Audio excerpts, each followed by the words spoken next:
रोज आपण आपल्या घरी नाश्त्याचे वेगवेगळे प्रकार बनवत असतो.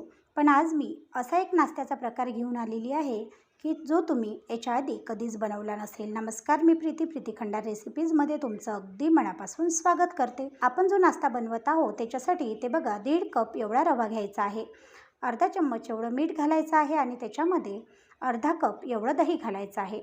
आता हे सर्व साहित्य छान असं मिक्स करायचं आहे आणि थोडं थोडं पाणी घालत आपल्याला याचं एक बॅटर तयार करायचं आहे. व्हिडिओमध्ये ज्या पद्धतीने मी तुम्हाला दाखवत आहे अगदी त्या पद्धतीनेच आपल्याला इथे सर्व काही करायचं आहे. इथे पाणी थोडं कमी वाटत आहे, आणखी थोडं पाणी घालायचं आणि अगदी 10 ते 15 मिनिटासाठी या मिश्रणाला साईडने ठेवायचं. तोपर्यंत इथे 1.5 कप एवढं बेसन घ्यायचं. 1.5 कप बेसनाला अर्धा चम्मच एवढं मीठ, अर्धा कप एवढं दही आणि चिमूटभर आपल्याला इथे पिवळा फूड कलर घालायचा आणि हे बेसन छान असं मिक्स करून घ्यायचं. बेसन छान असं मिक्स झालं की थोडं थोडं पाणी घालायचं आणि याचंसुद्धा छान असं एक बॅटर आपल्याला तयार करून घ्यायचं आहे. हे बॅटर तयार करून घ्यायचं आणि यालासुद्धा साईडने अगदी 5 मिनटासाठी मुरण्यासाठी ठेवायचं आहे. तर तुम्ही इथे बघू शकता याचं छान असं बॅटर तयार झालेलं आहे आणि आपल्याला बरोबर असंच बॅटर इथे हवं आहे. इथे तुम्ही बघू शकता अगदी 10 मिनटे पूर्ण झालेली आहे आणि 10 मिनटानंतर इथे आपलं छान असं बॅटर मुरलेलं आहे. आता आपण जे रव्याचं बॅटर तयार केलेलं होतं ते सुद्धा इथे पाहूया. तर बघा रवा किती छान असा फुललेला आहे. याच्यामध्ये आपल्याला आणखी थोडं पाणी घालायचं आणि एकदा हा रवा छान असा मिक्स करून घ्यायचा. आता आपल्याला दोन्ही मिश्रणामध्ये चम्मचभर तेल टाकायचं. चम्मचभर तेल टाकायचं आणि आणखी त्याच्यावर अर्धा चम्मच एवढं इनोसुद्धा आपल्याला घालून घ्यायचं आहे. तर मी काय केलं, 1 इनोचं जे पॉकेट असतं ते अर्धं या दोन्ही बॅटरमध्ये घालून घेतलेलं आहे. त्याच्यामध्ये थोडं थोडं पाणी घालायचं आणि पाणी घालून दोन्हीही बॅटर छान असे मिक्स करून घ्यायचे. लगेचच आपल्याला हे बॅटर छान असं मिक्स करायचं आहे आणि एकीकडे एक आपल्याला ग्लास घ्यायचा आहे आणि त्या ग्लासला छान असं तेलसुद्धा लावून घ्यायचं आहे. मी एकीकडे गॅसवर एका स्टीलच्या भांड्यामध्ये पाणीसुद्धा छान असं उकळायला ठेवलेलं आहे. तर इथे तुम्ही बघू शकता आपलं जे बॅटर आहे ते छान असं तयार आहे. आता एक ग्लास घ्यायचा आहे आणि त्या ग्लासामध्ये सर्वात आधी आपण जे पांढरं बॅटर म्हणजे जे रव्याचं बॅटर केलेलं आहे ते बॅटर आपल्याला याच्यामध्ये अशा प्रकारे बघा घालून घ्यायचं. तर 1.5 चम्मच एवढं रव्याचं बॅटर आपल्याला याच्यामध्ये घालायचं आहे आणि इकडे जे आपण पाणी गरम करायला ठेवलेलं आहे त्याच्यामध्ये एक स्टँड ठेवायचं आणि मधोमध असा ग्लास आपल्याला याच्यामध्ये ठेवून द्यायचा.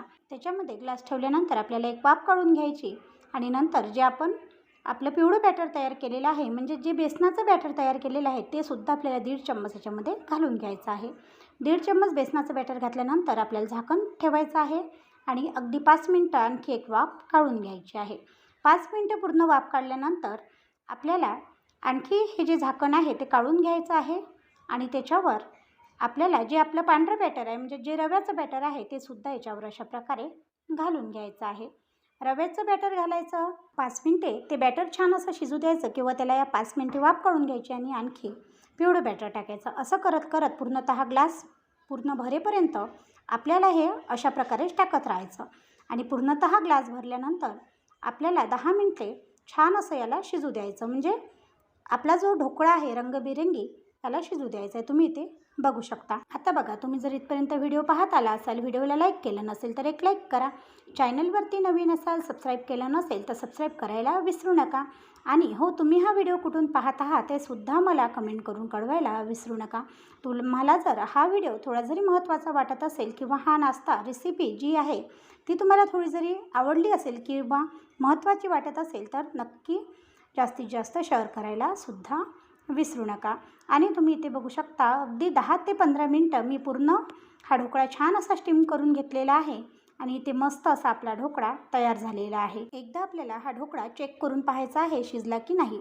जर शिजला असेल तर आपल्याला गॅस बंद करायचा आहे आणि जर शिजला नसेल तर आणखी 10 मिनटे आपल्याला हा ढोकळा इथे होऊ द्यायचा आहे. तर मी जेव्हा याला छान असं चेक केलं तेव्हा थोडा मला ढोकळा कच्चा वाटला, म्हणून मी आणखी त्याला 10 मिनटे छान असा स्टीम करून घेतला आणि 10 मिनटानंतर तुम्ही ढोकळा बघू शकता मस्त असा शिजलेला आहे. 10 मिनटानंतर मी ढोकळ्याचा जो ग्लास होता तो काढून घेतलेला आहे आणि छान असा थंड होऊ दिलेला आहे. नंतर अशा प्रकारे चाकूने त्याला मोकळं करून घ्यायचं आहे आणि आपला हा ढोकळा जो आहे तो एका ताटामध्ये काढून घ्यायचा आहे. याच प्रकारे मी आणखी 2 ग्लास दुसऱ्या भांड्यामध्ये लावलेले होते ते सुद्धा इथे छान असे माझे तयार आहे. आता हे सर्व जे ग्लास आहे किंवा सर्व जे ढोकळा आहे तुम्ही अशा प्रकारे बघा याच्यामध्ये काढून घेणार आहे. आणि तुम्ही बघू शकता रंगबिरंगी मस्त असा आपला ढोकळा तयार झालेला आहे.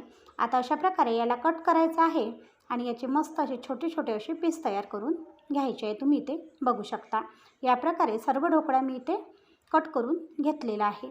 तुम्ही इथे बघू शकता मस्त असा ढोकळा तयार झालेला आहे. तुम्ही याच्या आधी कधी अशा प्रकारचा ढोकळा घरी बनवला का हे सुद्धा मला कमेंट करून कळवायला विसरू नका. तुम्ही इथे बघू शकता मी जो पूर्ण ढोकळा आहे म्हणजे जे आणखी ग्लास लावलेले होते त्याच्यातले सुद्धा ढोकळा काढून घेतलेला आहे. आणि ते सुद्धा ढोकळा बघू शकता किती छान असा शिजलेला आहे. त्याला जाळी बघू शकता किती मस्त अशा फुटलेले आहे. खूप असा चवीला चविष्ट आणि युनिक असा हा ढोकळा तयार आहे. अशा प्रकारचा ढोकळा एकदा घरी नक्की बनवा. एकीकडे मी छान असा तडकासुद्धा करून घेतलेला आहे. तडका करून घेतलेला आहे आणि आता जो तडका आहे तो पूर्ण या ढोकळ्यावर मी टाकून घेणार आहे. आजची रेसिपी किंवा आजचा हा व्हिडिओ तुम्हाला थोडा जरी आवडत असेल तर व्हिडिओ जास्तीत जास्त शेअर करायला विसरू नका. आणि व्हिडिओ कसा वाटत आहे ते सुद्धा मला कमेंट करून कळवायला विसरू नका. इथे मस्त असा तडका तयार आहे.